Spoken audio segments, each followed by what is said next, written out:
So, Oh yeah. um, so, so a couple questions for you. I guess, like you said, growing up in the K-pop and now with. So, what are your thoughts on this whole K-pop? Like, I'm relatively new to it. I don't know much about it. I'm still learning. But from what I'm seeing, it seems like it's become more than just a Korean pop genre now. Now seem to be becoming more like a worldwide genre that people listen to. And it's pretty amazing to see how the language barrier no longer matters. Like I have no idea what they're saying. You know what I mean? And Yes, yes, I yes, still you still first of all feel the emotion that they're talking about. Whether you can still feel what they like the song, even if you're not looking at the lyrics. You can still the production yes, yes. quality is unbelievable in a lot of this stuff. You know, but so what are your thoughts on that? So how much what K-pop have you? How much K-pop have you listened to? How new are you when you say that? relatively new. I mean, probably new is an understatement. I mean, I know like BTS, I know Oh, Blackpink, okay, I okay, know a couple other things maybe like here and there. But like I'm not like I'm still like learning okay. the guys' names from BTS.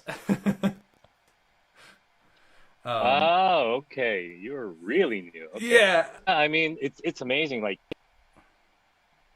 first of all, Korean music before it was called K-pop, it's called Korean music. I never would have thought Korean music would have taken off worldwide. This is crazy. It's like some random country. Everyone starts listening to that. It's crazy to me, and it has like even on Spotify, it has its own genre, its own category, and that's just the tip of the iceberg.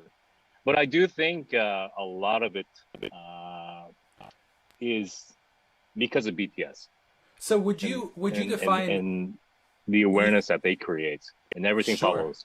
sure do you think that you say it used to be called Korean music. So now, because of BTS and because of their huge influence, do you think that they kind of got rid of the Korean music genre and just made it all K-pop, even if it's not even pop anymore?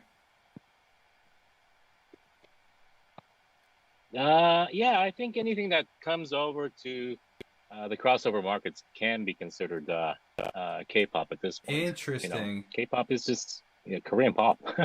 That's Yeah, fascinating. Yeah, yeah. It's not. Yeah, and I guess pop always changes. What definition of pop is. How do you think? How do you? What do you think exactly. Yes, brought yes. BTS the exposure that they had? Because I'm sure they were playing. I mean, like you said, Korean music has been around forever.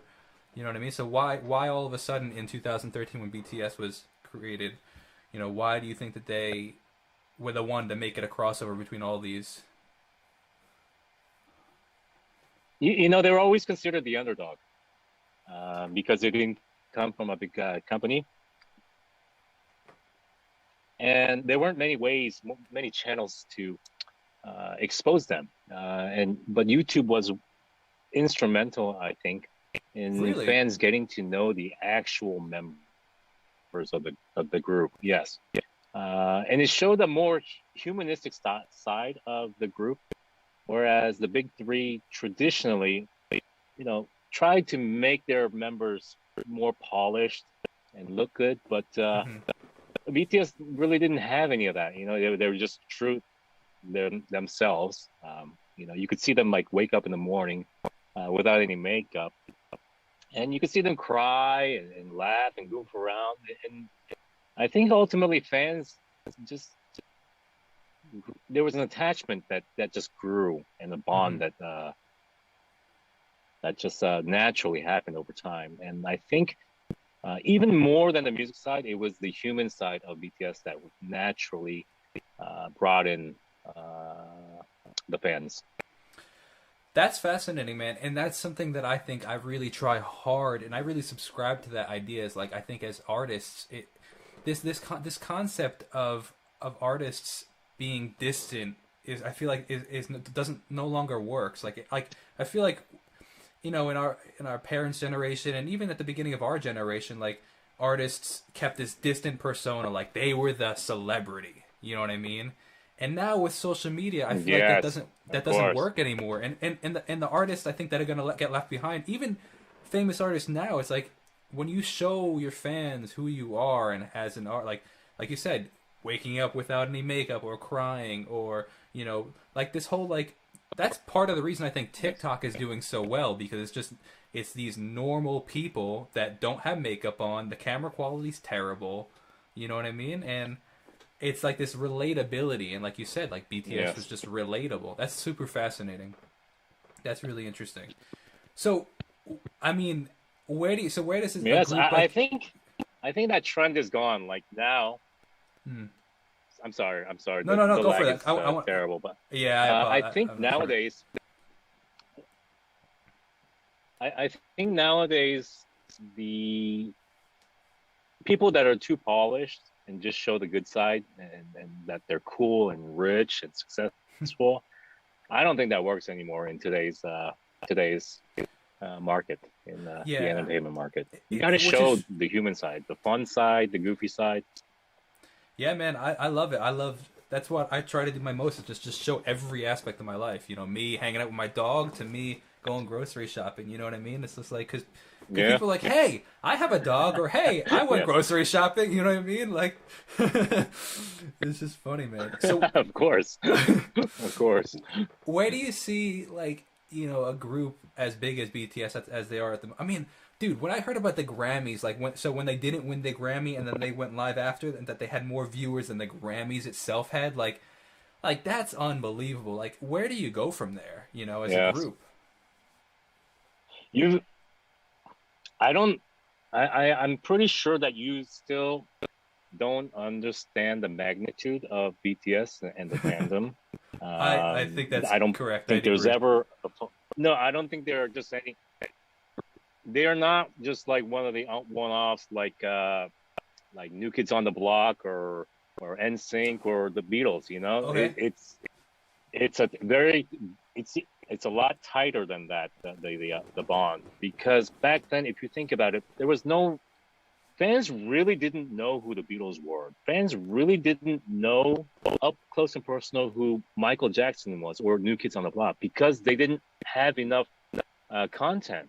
Yeah. Nowadays, you know exactly what J Hope is doing on a given day because he's tweeting or you see a picture. It's an everyday affair.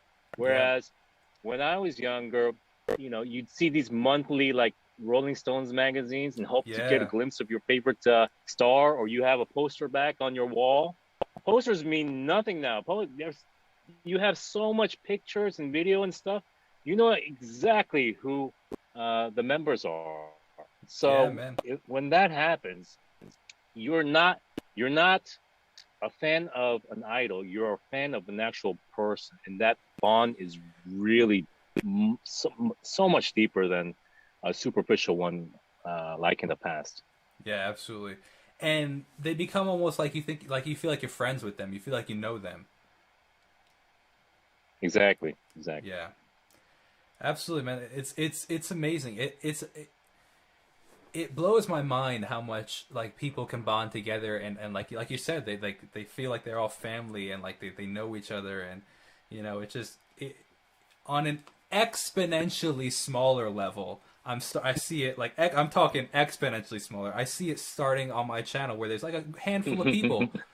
I'm talking like I want to express exponentially smaller. I understand how big they are, but I'm saying like it's like you see how cool like oh hey so and so, it's so great to see you. Oh, how's your mom? I haven't I know your mom was feeling sick, like and it's just like they don't know each other. One person's based in Minnesota, one person's based in Korea, one person's based in Florida, and they only know their usernames. But it's like you Yes, feel like you're a community because of this community, and then obviously on a global yes. spectrum with millions, if not billions, of people that listen to their music.